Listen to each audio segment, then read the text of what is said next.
sikoyo baboti oya biso oya bino nani akobatela bango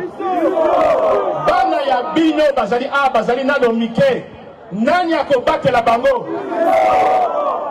kasi il faut tondima sacrifice suprême ou bien tobengani barwandais ou bien tokomi boumu na bango bolandi ngai ekokanisaka te ono wana etali ngai ta etali moninga non soko osali bongo babengaka yango lâcheté olandi et puis après ça toya kolela te parce que boyebaki bayebisaki bino oyo ezali koya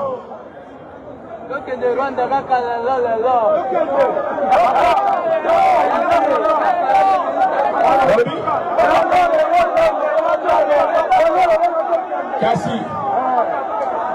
mpona tokoma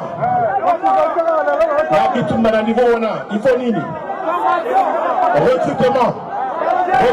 entraînement, organisation pour côté sikoyo na bitumba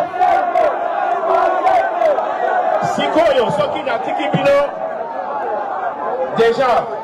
mokonzi ya mboka apesi ordre na ba état major nyonso ba région militaire nyonso bazwa baaccueillir bayamba bana nyonso bazala 18 ans mpe koleka bakota na armée bolandi ngai lokola bosimbi sikoyo bafula ya rouge tolati wana ezali mpona eloko moko kokende directement mpona enregistrement mpe tokolanda ngo lelo kaka lelo mokonzi ya mboka ayoka sango que région militaire etondi kuna bakotinda mbongo mpo balesa bino basomba etoko